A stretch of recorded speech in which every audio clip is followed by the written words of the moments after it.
Well, it's a beautiful day outside in Macquarie Harbour in Tasmania, and unfortunately, I've been doing so much motoring that I'm just forced to do an oil change on the engine. So that's my job for today. Look at that lovely blue sky out there. Well, here we have the vacuum pump that I'm going to use, the manual one, and I've got my oil filter, replacement oil filter ready. I've put the date and the engine hours on it, which I thought was a really good idea. And gloves, of course, disposable gloves, and plenty of paper towels, and the diesel matte absorber.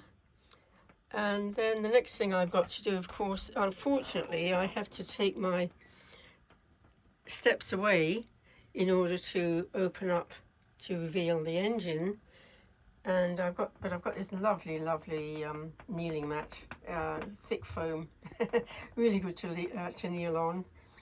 But the problem with the in the old engine, I didn't have to take the steps away or the panels there at all. The new engine, the 4JH57, which replaced my 4JH4AE, similar size, but one of these new electronic common rail engines, unfortunately.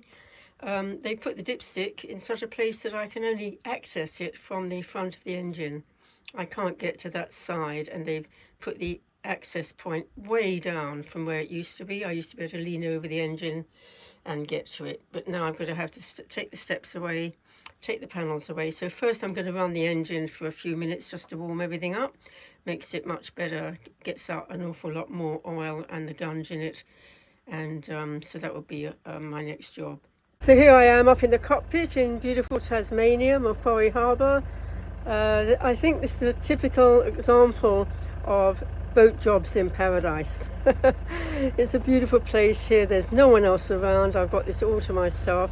Kelly Basin in the southern part of Macquarie Harbour, and I just started the engine. I'm just going to run it for a few minutes, and then I'll go back down, and then I'll take the steps and the front panel to gain access to the engine and to the dipstick, which Yanmar in their wisdom have made a lot lower down by way of access and made it more difficult for me, in fact, to get to easily. So that's one thing I'm not happy about with my new engine. Everything else is probably fine, but the access to the dipstick is ridiculously difficult. Well, I actually use a little infrared heat sensor. It's a fun thing to use, any excuse, and it's telling me that the engine's got up to 44 centigrade, so it's obviously pretty warm. So I'll turn the engine off, take the steps away and get into the engine. Right, well, here's the engine, relatively new, front part, and right down in there is the dipstick. Ridiculously low down. I can't lean over the top of the engine anymore to get to it because that's in the way. The electronic brains that keep an eye on the fuel consumption, supposedly making it more efficient. But why put that there and not organise for the dipstick to come right up higher where it used to be, where it was easy to get to? Well, I thought I ought to check the level. Pull it out, put it back in, put it in again, pull it out again, and seems to be reasonably okay. Well, I'm presuming that the notches, the marks there, are for the maximum and minimum. So in fact, it was slightly over. It's not a good thing to have it over the maximum, but it's just slightly over there. Anyway, we'll make sure that we're in between when I put the fresh oil in. Well, one of these two pipes has to go onto the end of the main one that leads into the vacuum pump, and I just have to sort out which one is needed.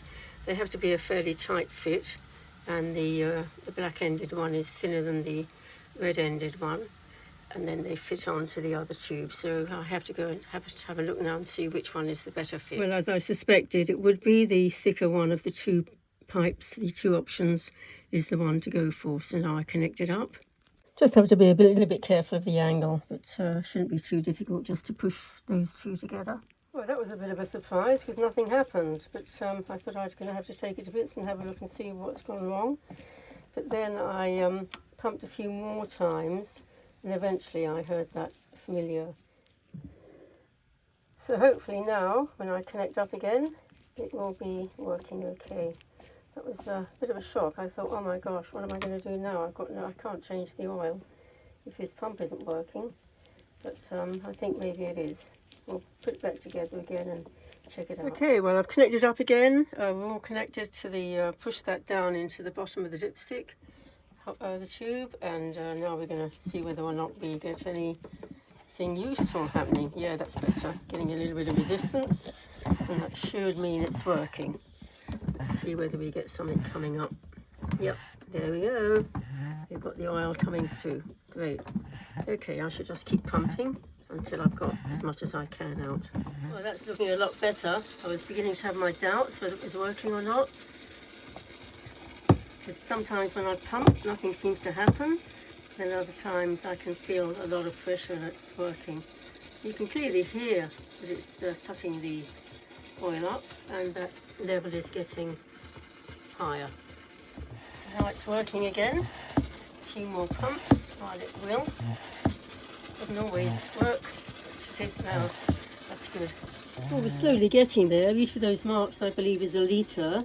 So 1, 2, 3, 4, and we're coming up into the 5th one. It's the engine is supposed to hold around 5 litres, just over. So if we can get nearly 5 litres out, that would be good. A bit more pumping, I think. That's doing pretty well. 1, 2, 3, 4, 5, 6, nearly full. Obviously getting most of the oil out, that's good. Well, I think I keep trying to get a little bit more, but the noise is different now. I think we've pretty well come to the end.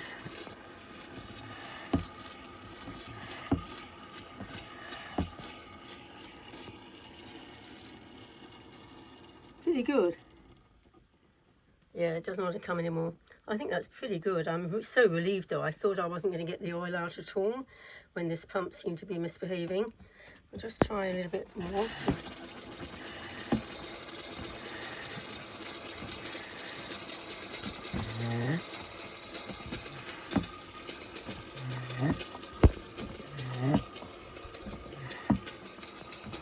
Yeah, quite a different noise now. Right, well the next job is to get down to that filter and unscrew it and put a new filter in place.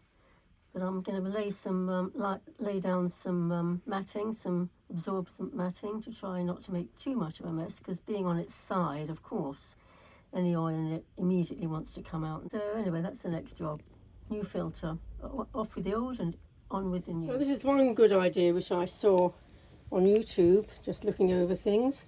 That is to take a Ziploc bag, turn it inside out, put it over the filter as I take it off, and then zip it up again, hopefully with most of the oil and the filter obviously itself inside. Good idea, I thought. Should hold the contain the mess a bit. That's the general idea, just showing it with the new filter. Take the old filter off with this bag over my hand, and then when I've got the filter off, close the bag up the right way round and zip it closed. The really important thing is this filter wrench, just to grab hold of the filter and undo it.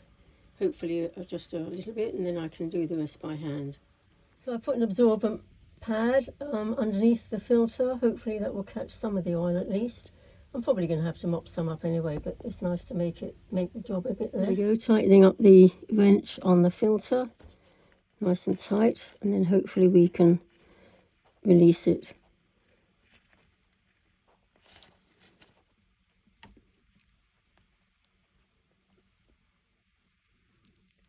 Always helps to know which way makes it looser. I usually get that wrong. Of course, I've had to loosen the wrench to move it around a bit. Well, this is definitely where lefty-loosey, righty-tighty comes into play. So in order to loosen it, to go left means turn it anti-clockwise, which means pulling up on the wrench. So that's what I'm having to try to do. It's pretty tight. So there we go, by comparing the two of them, this is clearly the gasket that's being talked about by everyone, saying don't make sure you've not left it behind, and clearly the old one's still got it on the filter. So I think we're okay. So now to put a little bit of oil around that gasket on the new filter, and then I'll screw it in place. So there we go, I put a touch of oil on the gasket. My understanding is that that's to help it to slide around so it doesn't get caught and stuck and cause a problem. I'm debating actually whether to put some oil in there, a little bit maybe, but because it's on its side, I obviously can't fill it. So I'm just wondering whether there's any point in bothering. Maybe maybe a little bit, but not very much at all. Before I forget about it, I'll put the, I've just cleaned it, put the dipstick in its place, put the filter back, and then I can pour in the oil, about 5 litres of fresh oil. So there we go, the filter holder, waiting for the new filter to go in place. There we go, spinning on the new filter with a little bit of oil, not a lot. So now the instruction is let it touch and then 3/4 of a turn. I don't want to have the same problem next time of getting it off again as I did this time around. Wow, that took a long time to come free. So there it is in place. That little bit of a job done. Just make sure it's reasonably tight but not too tight.